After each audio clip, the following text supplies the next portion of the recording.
തൃപ്പൂണിത്തുറയിൽ നിന്ന് സഹിൻ ആന്റണി ചേരുന്നുണ്ട്. നമുക്കൊപ്പം സഹിൻ, മലയാളികൾ അങ്ങനെ ഔദ്യോഗികമായ അവരുടെ ഓണാഘോഷങ്ങളിലേക്ക് കടക്കുകയാണ്. ഇന്നത്തെ ആഘോഷത്തോടുകൂടി തൃപ്പൂണിത്തുറയിലെ ഒരുക്കങ്ങളെല്ലാം പൂർത്തിയായെന്ന് കരുതുന്നു. തയ്യാറെടുപ്പുകളൊക്കെ എങ്ങനെയാണ്? എന്താണ് അവിടുത്തെ ഇപ്പോഴത്തെ കാഴ്ചകൾ? തീർച്ചയായിട്ടും അരുണ്യ, മലയാളി പറയുന്നത് ഓണം വരുന്നത് തൃപ്പൂണിത്തുറയിലൂടെയാണെന്നാണ്. കാരണം നമുക്കറിയാം ഓണാഘോഷങ്ങളുടെയൊക്കെ ഒരു തുടക്കം അത്തച്ചമയത്തോടുകൂടിയാണ്. രാവിലെ തന്നെ നമ്മുടെ പുലിക്കുട്ടന്മാരൊക്കെ തയ്യാറായി കഴിഞ്ഞിരിക്കുന്നു. അവരൊക്കെ രാവിലെ പുലർച്ചെ തന്നെ എഴുന്നേറ്റ് നിൽക്കുകയാണ്. ഇപ്പോൾ പല ആളുകളെയും അവരുടെ മുഖത്തും ശരീരത്തിലുമെല്ലാം പുലിമുഖങ്ങളും ഒപ്പം തന്നെ മറ്റ് പുലിവേഷങ്ങളും എല്ലാം കെട്ടിക്കാനുള്ള ഒരു തിരക്കിലാണ്. ഇവിടെ സൈഫുനിസ അതൊക്കെ കണ്ടിട്ട് രാവിലെ സൈഫുനിസ എത്ര മണിക്ക് വന്ന് നിൽക്കണേ? ഞാൻ കുറച്ച് മുമ്പ് വന്നതാ. സൈഫുനിസൊക്കെ കണ്ട് ആഘോഷിച്ചിരിക്കണ. ഇത് കുറച്ച് വിയ്യൂരിലെ പുള്ളികളായ പുലികളാ. വിയ്യൂരിൽ നിന്ന് വന്നിരിക്കുന്നതാണ്. അപ്പൊ അവര് ഒരുങ്ങിക്കൊണ്ടിരിക്കുക. എത്രാമത്തെ വർഷമാണ് ഈ അത്തച്ചമയം റിപ്പോർട്ട് ചെയ്യുന്നത്? അത്തച്ചമയം ഞാൻ ഇതുവരെ റിപ്പോർട്ട് ചെയ്തിട്ടില്ല. ആദ്യമായിട്ട് റിപ്പോർട്ട് ചെയ്തു. 15 വർഷമില്ലേ ജോലി എടുക്കാൻ തുടങ്ങിയിട്ട്? ആദ്യമായിട്ടാണ് സൈഫുനിസക്ക് നമ്മളാണ് അവസരം കൊടുത്തേക്കുന്നത്. അല്ല, അത്തച്ചമയം അങ്ങനെ റിപ്പോർട്ട് ചെയ്യേണ്ട വന്നിട്ടില്ല. ആദ്യമായിട്ട് ഞാൻ റിപ്പോർട്ട് ചെയ്യാൻ വരുന്നത്. പക്ഷെ എനിക്കിവിടെ വന്നപ്പോ പുലികളുടെ ക്രോക്സ് ആണ് കുറച്ച് കൗതുകം തോന്നിയത്. കഴിഞ്ഞ തൃശ്ശൂർ പൂരത്തിനാണ് ഈ പുലികൾക്ക് ആദ്യമായിട്ട് പുലിപ്പാതുകം വന്നത്. പുലിപ്പാതുകമില്ലായിരുന്നു. ഇത്തവണ പുലിപ്പാതുകമുണ്ട്. അതായത് എനിക്ക് തോന്നുന്നു തൃശ്ശൂർ പൂരത്തിനായിരുന്നു ഈ പുലിപ്പാതുകം വന്നത്. അരമണിയും ഒപ്പം തന്നെ പുലിമുഖവും എല്ലാം ഉണ്ട്. അപ്പം പുലിപ്പാതുകം വന്നു. അത് അന്ന് തൃശ്ശൂർ പൂരത്തിന് വലിയ ചർച്ചയായിരുന്നു, പുലിപ്പാതുകം വരിക എന്ന് പറയുന്നത്. ഇത്തവണ ഇവിടെയും പുലിപ്പാതുകം ഉണ്ട്. പരിപാടി കഴിയുമ്പോൾ ഒരെണ്ണം എടുത്താലോ എന്ന് ഞാൻ വിചാരിക്കുന്നത്. എടുത്തിട്ട് വലിയ കാര്യമൊന്നുമില്ല, അതൊരു ഒന്ന് തിരിച്ചു വാങ്ങിയേക്കും. അടിപൊളിയല്ല എല്ലാവരും. ആ ചേട്ടനൊക്കെ ഇരിക്കണ നോക്കി രാവിലെ. ആ ചേട്ടനൊക്കെ ഒരുങ്ങിക്കഴിഞ്ഞാൽ അടിപൊളിയായിരിക്കും. കാരണം ആ ചേട്ടൻ്റെ ഒക്കെ വയറ് തന്നെ ഒരു പ്രത്യേകതയുള്ള വയറാ. ഈ പുലികളുടെ പ്രത്യേകത എന്ന് പറയുന്നത് കഴിഞ്ഞാൽ അവരുടെ വയറാണല്ലോ. അതിൻ്റെ ഒരു ഭംഗിയും അതിൻ്റെ ഒരു എടുപ്പൊക്കെയാണ് പുലിയുടെ ഒരു ഗർവ് കാണിക്കുക. എന്തായാലും ഈ അത്തച്ചമയത്തെ കുറിച്ചുള്ള ഒരു അറിവും കാര്യങ്ങളൊക്കെ എങ്ങനെയാണ്?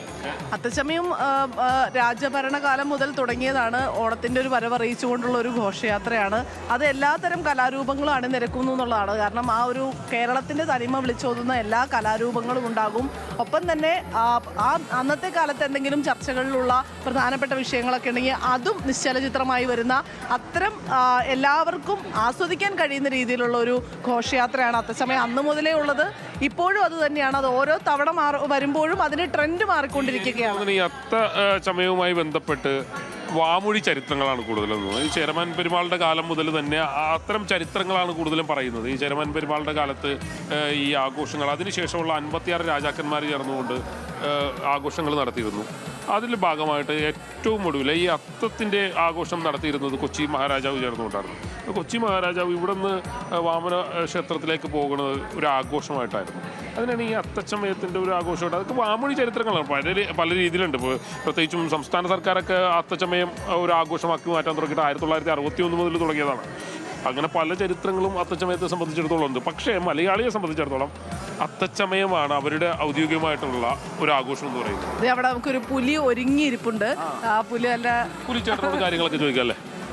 ചേട്ടാ എത്ര മണിക്ക് തുടങ്ങിയതാ? 3:30 ഉണ്ടാവും. 3:30 ആയിട്ടുണ്ടല്ലേ? ഇനി എത്ര മണി വരെ ഇതിങ്ങനെ നിൽക്കേണ്ടി വരും? തുടങ്ങണവരെ ഈ വേഷം ഫിനിഷിങ് ആയിട്ടില്ല. ആവുമ്പോൾ കുറച്ച് നേരം കൂടി പിടിക്കും. സാധാരണ എല്ലാ വർഷവും പോകാറുണ്ടോ പുലി? ഇത് എത്ര വർഷമായി ഇങ്ങനെ പുലിയാകുമ്പോൾ? ഇപ്പോൾ പുലിയാവാൻ തുടങ്ങിയിട്ട് 30-35 വർഷമായി. 10 വർഷമായല്ലേ? 35 വർഷമായില്ലേ?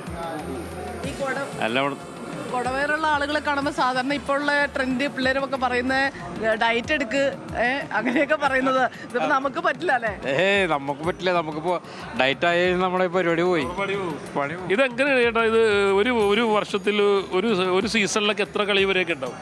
ഒരു സീസണിൽ 10-20-25 കളിയൊക്കെ ഉണ്ടാവും. ഇതൊരു തൊഴിൽ പോലെ തന്നെയാണല്ലോ. അങ്ങനെ തന്നെ കൊണ്ടു നടക്കുന്നത്. ഞങ്ങളുടെ തൃശ്ശൂർക്കാരൊക്കെയാണ് കൂടുതൽ ഈ പരിപാടികൾ വരുത്താൻ വേണ്ടി എന്തെങ്കിലുമൊക്കെ ടെക്നിക്സ്? അങ്ങനെയൊന്നുമില്ല. ഇതിപ്പോ നമ്മുടെ ആവറേജ് കുറച്ച് പ്രായമൊക്കെ ആകുമ്പോൾ വരുന്ന. സൈഫു പറഞ്ഞതുപോലെ ഈ വയറ് വരുമ്പോൾ ആളുകൾക്ക് ടെൻഷനാണ്. നിങ്ങൾക്ക് വയറ് വരുമ്പോൾ സന്തോഷമാണ്? വയറ് വരണാണ് സന്തോഷം. നമുക്ക് ഈ പ്രോഗ്രാമിന് പോയി വരാലോ. എങ്ങനെയാലും ഈ ഭക്ഷണം ക്രമീകരിക്കാറുണ്ടോ? അതിന് വേണ്ടിയൊക്കെ ഭക്ഷണത്തിന്റെ ക്രമീകരണം രീതിയൊന്നുമില്ല. കിട്ടുന്നൊക്കെ കഴിയും, കിട്ടുന്നൊക്കെ കലക്കും. അതെ, ഈ അടുത്ത പുലിയാകാൻ വേണ്ടി വന്നിരിക്കണത് സൂപ്പർ വയറാട്ടാ. ഭക്ഷണം ക്രമീകരിക്കാൻ പറ്റില്ല. നമുക്ക് നമ്മളെ ഭക്ഷണം കഴിച്ചാൽ നമുക്ക് ആരോഗ്യം ഉണ്ടാവുള്ളൂ. നമ്മൾ ചെപ്പുള്ളത് ഭക്ഷണം നമ്മൾ കഴിക്കണം കിട്ടുന്ന കടിക്കും, എല്ലാം കഴിക്കും. എല്ലാം അടിക്കും. പക്ഷെ അങ്ങനെ കഴിക്കാൻ പറ്റുന്നത് ടെൻഷനില്ല, വയറ് വരുമ്പോൾ ടെൻഷനില്ല. വയറ് നമ്മളെ അന്നതാവല്ലേ. ഈ പുലികളിയുടെ ഒരു പ്രത്യേകത എനിക്ക് തോന്നിയിരിക്കുന്നത് എന്താണെന്ന് അറിയാം സഹിൻ, ഇവർക്ക് ഇത്ര വലിയ വയറും ഒക്കെ വെച്ചിട്ടാണ് ഇവർ ഇത്ര മനോഹരമായിട്ട് കളിക്കുന്നത്. ആ ചാടി ചാടി കളിക്കണല്ലോ. ഇപ്പോഴേ തുള്ളാൻ തുടങ്ങിയ തോന്നണേ. ഒന്ന് ചാടി ചാടി നിൽക്കണല്ലേ. ഞാൻ വെറുതെ അലക്കി കൊടുത്താ. ഇത് എന്ത് പുലിയാ ചേട്ടാ? ഇത് പറയാൻ പുലിയ, ഫിനിഷിംഗ് ആയിട്ടില്ല. എത്ര പുലി ഉണ്ടാവും സാധാരണ? സാധാരണ നമ്മളിപ്പോ ഇന്നൊക്കെ ഒരു 15 പുലിയാന്ന് തോന്നുന്നുണ്ട് ഇവിടെ ഉള്ളതെന്നുണ്ടായില്ല.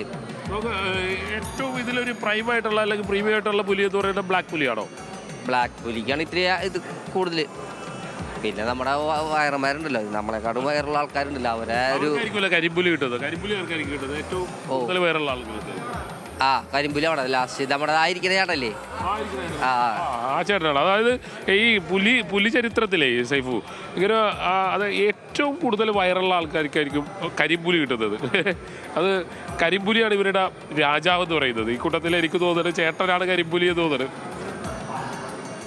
ചേട്ടനാണ് കരിമ്പുലി എന്ന് തോന്നുന്നത്. ഞാൻ കരിമ്പുലി. എത്ര നാളായി കരിമ്പുലിയാണെന്ന് തുടങ്ങിയിട്ട്? കരിമ്പുലി അങ്ങനെ കൊല്ലം കുറേ. എല്ലാം കുറേ കരിമ്പുലി അങ്ങനെയല്ല, മാറി മാറിയിടും. എങ്കിലും കരിമ്പുലി കിട്ടുക എന്ന് പറയുന്നത് ഒരു ഭാഗ്യമല്ലേ? അത് ഭാഗ്യമാണ്. കരിമ്പുലി ആകേണ്ട ചേട്ടനാണ് ഇരിക്കണത്. എത്ര മണിക്ക് വന്നിരിക്കണേ? ഞാൻ ഇന്നലെ ഒരു 3 മണി കൂടി ഇല്ലടാ. പുലർച്ചെ 3 മണിക്ക് തുടങ്ങിയത് തന്നെയാണ്. ഈ പുലിയാകാനായിട്ടൊക്കെ ഇവരിങ്ങനെ തയ്യാറെടുത്ത് ശക്തമായി തയ്യാറെടുത്ത് നിൽക്കുന്ന ഒരു സമയമാണ്. ഒരു പിങ്ക് പുലിനെ കണ്ടോ? ഇത് ഇനി മുഴുവൻ വരക്കണം. മുഴുവൻ വരച്ചു കഴിഞ്ഞിട്ടില്ല, ഫിനിഷിംഗ് ആവാൻ കുറച്ച് സമയം പിടിക്കും. ഒരു കളർ വ്യത്യാസം ഉണ്ട്, എവിടെ നോക്കിയാലും എടുത്തു കാണുന്ന ഒരു പിങ്ക് പുലിയാണ്. അടിപൊളി പുലിയാണ്. അതെ അതെ അതെ, ക്യൂട്ട് പുലി. എന്തായാലും സൈഫുലിസ പറഞ്ഞ പോലെ ക്യൂട്ട് പുലിയാണ്. ഇനി കാവടിയും മറ്റു കാര്യങ്ങളും. ഈ സൈഫു ഇതിന്റെ ഒരു പ്രത്യേകത എന്തുണ്ട്? ഇത് നമ്മൾ കഴിഞ്ഞ വർഷം തൃശ്ശൂർ കണ്ടതാണ്. ഈ മോനെ ഈ ചേട്ടനൊന്ന് കാണിച്ചേ. ചേട്ടൻ ഈ കഴിഞ്ഞ തവണ നമ്മൾ തൃശ്ശൂരും എല്ലാ പുലികളിലും ഉണ്ടാകുന്ന ഒരു ചേട്ടനാണിത്. കഴിഞ്ഞ തവണ തൃശ്ശൂരും ഉണ്ടായിരുന്നു ചേട്ടാ. ഇത് ഫോണൊക്കെ ഒന്ന് മാറ്റും. 2 തവണ ഫോണൊക്കെ ഒന്ന് മാറ്റി. 29ാമത്തെ വർഷമാണ്. 29ാമത്തെ വർഷമാണ് ഈ പുലികളെ ഔദ്യോഗികമായി പ്രഖ്യാപിക്കാൻ അതെ, ഈ തവണ പുതുമ എന്ന് പറഞ്ഞാൽ അത്തച്ചമയത്തിന് ആദ്യമായിട്ടാണ് പുലിപ്പാതുകം. ഞാൻ പറഞ്ഞിരുന്നു പുലിപ്പാതുകം. എനിക്ക് തോന്നുന്നു തൃശ്ശൂർ പൂരത്തിനല്ലേ കഴിഞ്ഞ തവണ? തൃശ്ശൂർ പുലികളിക്ക് ഈ ഞങ്ങൾ തന്നെയാണ് പുലിപ്പാതുകം ഇറക്കിയത്. അത്തച്ചമയം ആദ്യമായിട്ടാണ് പുലിപ്പാതകം വരുന്നത്. എന്തായാലും നമ്മളുടെ കൂടെ ഒരാൾ കൂടി ഉണ്ട് കേട്ടോ. അതുകൂടി ഒന്ന് കാണിച്ചിട്ടേ നമുക്ക് പതിയെ ഇതിൽ നിന്ന് മാറാം. ഷീന വളരെ സുന്ദരിയായിട്ടാണ് വന്നേക്കുന്നത്. ഇത് ഷീന നമ്മുടെ കൊച്ചി ബ്യൂറോ എന്നുള്ള നമ്മുടെ പ്രധാന റിപ്പോർട്ടർമാരിൽ ഒരാളാണ്. ഷീനയും രാവിലേക്ക് ഇവിടെ വന്ന് തയ്യാറായിട്ടിരിക്കുന്നത്. ഷീന ആദ്യമായിട്ടല്ലേ ഈ അത്തച്ചമയ റിപ്പോർട്ട്? സുന്ദരിയായിട്ടാണ്. പഠിച്ചിട്ട് കാര്യങ്ങളൊക്കെ പഠിച്ചിട്ടാണോ? ഏകദേശം കാര്യങ്ങളെ കുറിച്ചൊക്കെ പഠിച്ചു. ഇന്നലെ വന്നിരുന്നു, ഇന്നലെ ഇവരെയൊക്കെ കണ്ടു.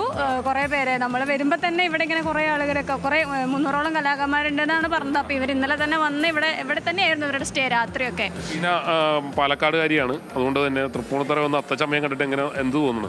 ഭയങ്കര നമ്മുടെ അവിടെ ഇങ്ങനെ ഒരു അത്ത ആഘോഷം എന്ന് പറയാനൊന്നുമില്ല. കുറെ നാൾ മുമ്പേ തന്നെ തുടങ്ങും എന്നുള്ളതാണ് അവിടുത്തെ ആഘോഷങ്ങളൊക്കെ. പിന്നെ ഓണത്തപ്പന ഉണ്ടാക്കുന്നതൊക്കെയാണ് അവിടുത്തെ ഓണവിശേഷങ്ങളിലേക്ക് നമുക്ക് വീണ്ടും എത്താം. ആഘോഷങ്ങളുടെ ഒരു തുടക്കം.